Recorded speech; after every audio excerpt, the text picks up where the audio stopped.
कहीं dummy candidate बैठ गया, कहीं मार्कशीट फर्जी ला के कर दिया, कहीं डाइवोर्स सर्टिफिकेट फर्जी ले लिया। और ये एसआईटी हमारी जितनी भी 5 साल के कार्यकाल के दौरान, पूर्ववर्ती सरकार के कार्यकाल के दौरान भर्तियां हुई, उनकी जांच की तो उसमें पाया गया कि करीब करीब सभी भर्तियां संदेह के घेरे में है। और एक पूर्व मुख्यमंत्री के साथ रहने वाला पकड़ा जावे, वो और उसका बेटा, और ये पाया जावे जांच में कि उन्होंने अपने बेटे के लिए पेपर खरीदा है, तो संदेह और बढ़ जाता है कि महाराष्ट्र में वोटर लिस्ट में कोई धांधली हुई है, मतदान में धांधली हुई है। तो महाराष्ट्र के किसी भी मतदाता ने आज तक इसकी शिकायत नहीं की, महाराष्ट्र के राजनीतिक दलों ने इसकी शिकायत नहीं की।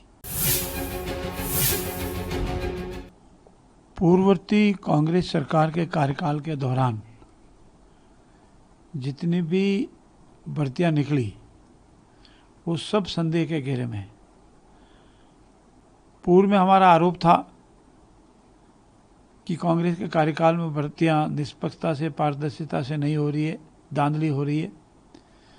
उस वक्त माना नहीं गया। हमारा संकल्प था कि अगर जनता ने हम पर विश्वास किया और हमें आशीर्वाद दिया तो हम इन सारी भर्तियों की जांच कराएंगे, और एसआई भर्ती में जो घोटाला हुआ उसकी भी जांच कराएंगे। तो पहला हमने एसआईटी गठित की, और ये एसआईटी हमारी जितनी भी 5 साल के कार्यकाल के दौरान, पूर्ववर्ती सरकार के कार्यकाल के दौरान भर्तियां हुई, उनकी जांच की तो उसमें पाया गया कि करीब करीब सभी भर्तियां संदेह के घेरे में है। कहीं डमी कैंडिडेट बैठ गया, कहीं मार्कशीट फर्जी ला के कर दिया, कहीं डाइवोर्स सर्टिफिकेट फर्जी ले लिया, और इसी के तहत कानून अपना काम कर रहा है। और ये जो भर्ती परीक्षा में धांधली करके नौकरी पाए हुए जो लोग बैठे हैं, चाहे शिक्षा विभाग में हो या अन्य विभागों में, ये 121 लोग भी वो लोग हैं जो भर्ती प्रक्रिया को प्रभावित करके गलत तरीके से नौकरी पाए हैं। और चूँकि प्रारंभिक स्टेज पर इनकी जांच चल रही है और एसओजी ने तथ्यों के आधार पर इनको गिरफ्तार किया है, तो मेरा मानना ये है कि संदेह हमारा जो था वो पूर्णतः पुख्ता हो रहा है कि पूर्ववर्ती सरकार के कार्यकाल के दौरान भर्तियों में धांधली हुई है।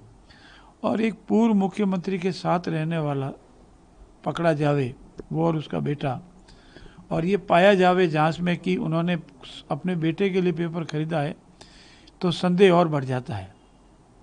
मेरा नम्रता से निवेदन है माननीय पूर्व मुख्यमंत्री जी से कि वो स्पष्टीकरण दे कि उनका ओएसडी या उनके साथ रहने वाला उनका सिक्योरिटी का ऑफिसर अगर गिरफ्तार होता है तो कहीं न कहीं संदेह बड़े लोगों की ओर भी जाता है। और हमारा ये मानना है कि ऐसी चीज़ में कोई भी बड़ा अधिकारी हो, कर्मचारी हो, राजनीतिज्ञ हो, अगर वो कहीं न कहीं भर्ती प्रभावित करके नौकरी पाया है, गलत तरीके अपनाकर नौकरी पाया है, तो उसकी जांच होगी और कानून के अनुसार कार्रवाई होगी। राहुल गांधी की ओर से वोट चोरी का जो आरोप लगाया गया, उसके बाद इंडिया ब्लॉक के जो सांसद हैं उनका आज मार्च है संसद से लेकर इलेक्शन कमीशन ऑफिस। देखिए, उनके पास कोई मुद्दा नहीं है। हिंदुस्तान तरक्की कर रहा है, तीसरी अर्थव्यवस्था बन रहा है, हर क्षेत्र में कार्य हो रहा है, इस पर वो किसी तरह की कोई बात नहीं करते। हमेशा विदेशी भाषा बोलते हैं, विदेशी भाषा में अपनी राग मिलाते हैं, और उनके वक्तव्य से पाकिस्तान खुश होता है। और उनका अगर ये आरोप है कि महाराष्ट्र में वोटर लिस्ट में कोई धांधली हुई है, मतदान में धांधली हुई है, तो महाराष्ट्र के किसी भी मतदाता ने आज तक इसकी शिकायत नहीं की, महाराष्ट्र के राजनीतिक दलों ने इसकी शिकायत नहीं की। इलेक्शन कमीशन ने यह कहा अगर आपके पास पुख्ता सबूत है तो शपथ पत्र के साथ वो पेश करो, तो उन्होंने पेश नहीं किया। राजनीतिक सुर्खियां जीतने के लिए, मतदाताओं को भ्रमित करने के लिए ऐसे गैर जिम्मेदारान वक्तव्य या मार्च निकाला जा सकता है जिससे मतदाता और हिंदुस्तान का आम आवाम कहीं प्रभावित नहीं होगा। और चूँकि इनको पता लग गया है कि बिहार में हमारी संभावित हार है, उस हार का कोई न कोई दूसरा बहाना ढूंढने के लिए ये इस तरह के बहाने बना रहे हैं। वास्तविकता इनसे बिल्कुल, अगर वो सत्य है तो शपथ पत्र के साथ वो सत्य, वो दस्तावेज, वो मटेरियल इलेक्शन कमीशन के सामने पेश करें और इलेक्शन कमीशन जांच दूध पानी करके बता देगा। एक गुरुग्राम में ज़मीन घोटाले में ईडी का कोर्ट में बयान है कि जो रॉबर्ट वाड्रा की ज़मीन है वो जादुई तरीके से दुगनी हो गई है। ये मैंने समाचार पत्रों के माध्यम से पढ़ा है। इसकी भी निश्चित रूप से जांच होनी चाहिए। आरोप है और बिना पूर्ण किसी दस्तावेज के ऐसे आरोप नहीं लग सकते, या उनका खंडन करना चाहिए। मेरा ये है कि कानून अपना काम करे, आरोप लगाए हैं तो उसका तथ्य इकट्ठे करें और जो भी दोषी है उसके खिलाफ कार्रवाई करें।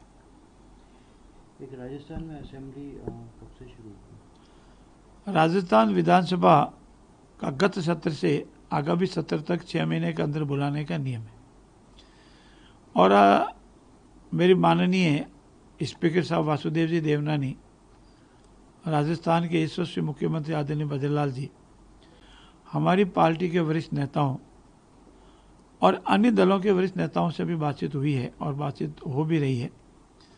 हमारा ये मानना है नियमानुसार सितंबर के प्रथम सप्ताह में यथा संभव 1 सितंबर से विधानसभा का सत्र बुलाने का विचार चल रहा है और शायद इसी तिथि फाइनल होने की संभावना है।